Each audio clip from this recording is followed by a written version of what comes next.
Good morning. मेरा नाम doctor Sonal Garg है और आज के इस वीडियो में हेमाटोलॉजी लैब में जो स्पॉटिंग होती है हम उसके बारे में डिस्कस करते हैं एक एक इंस्ट्रूमेंट। तो स्टार्ट करते हैं। तो ये है हमारी स्टेनिंग रॉड्स, ग्लास रॉड्स जो है ये इसका साइड क्वेश्चन में एक तो इसकी स्पॉटिंग में आ सकता है, फिर इसका यूज़ क्या है। तो हम ये जो स्लाइड्स होती हैं, स्लाइड्स को स्टेन जब हम करते हैं तब हम इसको इसके ऊपर रख के स्टेन करते हैं। तो आप बोल सकते हैं कि ये स्टेनिंग के टाइम पे यूज़ की जाती है। तो ये इसका यूज़ होता है। इसके बाद ये है हमारा यूनिओकुलर कंपाउंड माइक्रोस्कोप। यूनिओकुलर क्यों बोला गया? इसको यूनिओकुलर इसलिए बोला गया क्योंकि यहाँ पर आप देख सकते हैं यहाँ एक ही आई पीस है, यूनिओकुलर यानी सिंगल। और इसी तरीके से एक बाइनोकुलर माइक्रोस्कोप भी मार्केट्स में अवेलेबल है। यहाँ पर हमारे पास यूनिओकुलर। तो इसमें इसके साइड क्वेश्चंस में इस आई पीस की पावर पूछी जा सकती है। तो आप लोग इसकी पावर इसके ऊपर जो लिखी है आप यहाँ से भी देख सकते हैं, 10x। यूजुअली 5x या 10x का ही आई पीस का पावर रहता है हमारे पास। इसके अलावा इसकी साइड क्वेश्चंस में इनकी भी पावर पूछी जा सकती है कि ये जो ऑब्जेक्टिव लेंसेज हैं, ये जो मैं रोटेट कर रही हूँ, ये 3 ऑब्जेक्टिव लेंसेज हैं जिसमें एक का पावर 10x है, एक का 40x है और एक का 100x है। तो ये भी पूछा जा सकता है कि ये क्या है, तो आपको ऑब्जेक्टिव लेंसेज बताने हैं। और उसके बाद साइड क्वेश्चन में ये भी पूछा जा सकता है कि 10x का लेट सपोज 10x का एरो लगा के पूछा गया आपसे क्या है इसका पावर और ये कितने टाइम्स इमेज एनलार्ज करता है। तो उसमें उसको आपको आंसर देना है उसका 100x। 100 कैसे आया? 10x इसका खुद का और 10x इस आई पावर का, तो 10 × 10 100 आया। इसी तरीके से दूसरे का 400 टाइम्स इमेज एनलार्ज होगी। और तीसरा जो हमारा 100x वाला है उसमें 1000 टाइम्स इमेज एनलार्ज। एक और इसके साइड क्वेश्चन में आ सकता है कि इसमें कौन सा ऑयल यूज़ किया जाता है। तो इसमें हम सिडार वुड ऑयल यूज़ करते हैं, सिडार वुड ऑयल, ठीक है, 100x के लेंस के उसमें। इसके बाद अगर हम आए तो ये दूसरा है हमारा स्प्रिट। ये है हमारी लैब में स्प्रिट यूज़ की जाती है। इसका कंस्टिट्यूएंट पूछा जा सकता है। इसमें आइसोप्रोपाइल एल्कोहल इसमें इसका कंस्टिट्यूएंट है, तो ये आप बता सकते हैं। इसके बाद अगर हम बात करें, ये है हमारा लेंसेट। लेंसेट का यूज़ पूछा जाता है। तो ये जो लेंसेट होता है अगर आप इस तरीके से ओपन करें तो आप देख सकते हैं ये फिंगर प्रिक के लिए यूज़ किया जाता है। तो और कहीं कहीं पहले इस तरीके से भी होता था, ये एक स्टेनलेस स्टील का एक ब्लेड जैसे ब्लेड होता है और उसमें एक पॉइंटेड एंड होता था, उस तरीके का भी मार्केट में आता है। और एक ये इस तरीके से भी आता है। तो दोनों ही लेंसेट हैं। निडल अलग होता है। निडल आप लोगों ने देखा ही होगा, इंजेक्शन में जो निडल आगे यूज़ की जाती है। तो निडल हो या लेंसेट हो, दोनों का ही काम प्रिकिंग के लिए। बट डिफरेंस ये है कि जो लेंसेट है इसका डेप्थ ऑफ पेनिट्रेशन इतना डीप नहीं होता जितना निडल का होता है। तो हमें लैब्स में small quantity of blood sample चाहिए, इसलिए हम लेंसेट को प्रेफर करते हैं ओवर निडल। ये है हमारा लीशमान स्टेन। तो लीशमान स्टेन में इसके कंस्टिट्यूएंट्स पूछे जा सकते हैं। तो इसके कंस्टिट्यूएंट्स में लीशमान स्टेन में आप बता सकते हैं कि इसके अंदर मिथाइलिन ब्लू है which is a dye, eosin है और डिस्टिल वाटर है। तो ये तीनों चीज़ें लीशमान स्टेन में होती है। अलग अलग उसका फंक्शन होता है कि मिथाइलिन ब्लू का क्या काम है, ये पूछा जा सकता है। तो उसके लिए जो WBC को स्टेन करता है वो हमारा मिथाइलिन ब्लू डाई से WBC स्टेन होता है। और जैसे ईओसिन है वो हमारा RBC या फिर ईओसिनोफिल को स्टेन करता है। तो ये अलग अलग डाई हैं। और जो डिस्टिल वाटर है एज अ बेस, वो मीडियम है जिसमें ये डिज़ोल्व है। इसी तरीके से अगर हम बात करें, हमारे पास ये है हमारा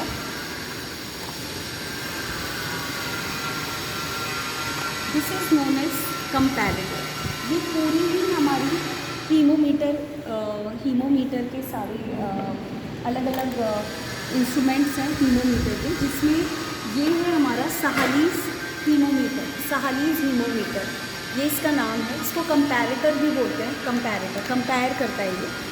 इसी तरीके से इसमें एक हमारी हीमोग्लोबिनोमीटर ट्यूब है।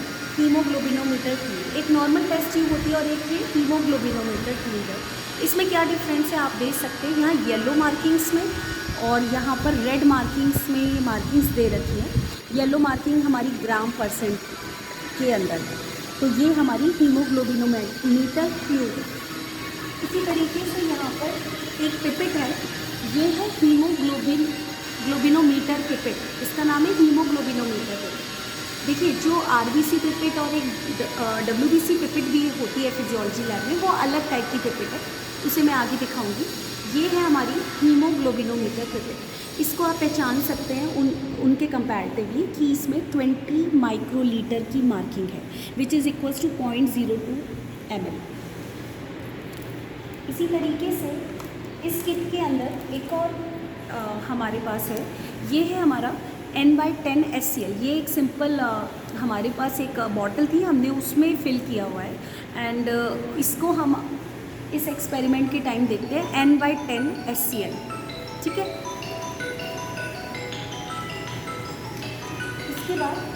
इसके बाद ये है हमारी RBC pipette. This one is RBC pipette and this one is WBC pipette, ठीक है।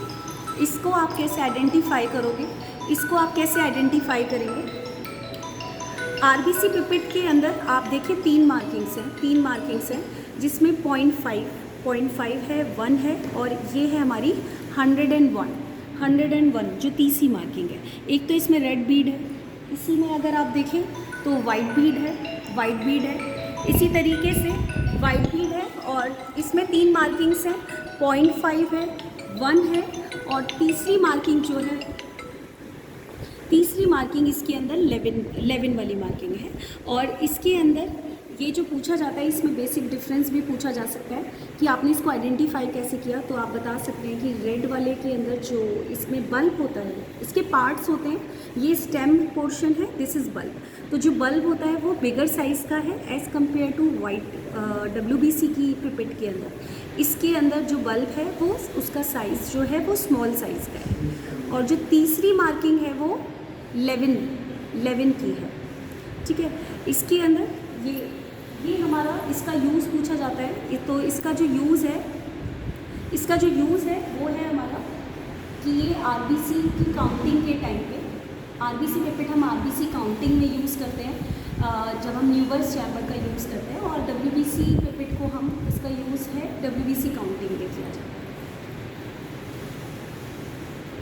इसी तरीके से ये है हमारा इम्प्रूव्ड न्यूवर्स चैम्बर। इम्प्रूव्ड इसलिए बोला गया है क्योंकि इसमें ये इसमें जो ब्लॉक्स होते हैं, स्मॉल स्क्वायर्स, जो सेंटर स्क्वायर है उसके अंदर 25 स्क्वायर्स होते हैं, लेकिन वही चीज़ जो पुराना वाला था, जो सिर्फ न्यूवर्स चैम्बर था, उसमें वो 25 की जगह 16 स्मॉल स्क्वायर्स थे।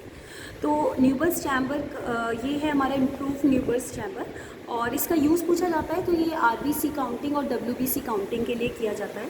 तो जो सेंट्रल स्क्वायर है that is for the RBC counting, और जो साइड के स्क्वायर्स हैं that is use for the WBC counting. और इसका एक और यूज़ पूछा जा सकता है कि और अपार्ट फ्रॉम काउंटिंग ये किस चीज़ के लिए यूज़ किया जाता है, तो स्पर्म काउंट के लिए भी ये हमारा न्यूवर्स चैम्बर यूज़ किया जाता है। तो स्पर्म काउंटिंग जो होती है वो हमारे पेरीफेरी के जो स्क्वायर्स हैं उसमें होती है, सेंट्रल में नहीं होती, पेरीफेरी के लिए पेरीफेरल स्क्वायर्स में होती है। स्पर्म काउंटिंग के लिए भी ये यूज़ किया जाता है। तो ये हमारा, इसके बाद अगर हम बात करें, ये है हमारी कवर स्लिप।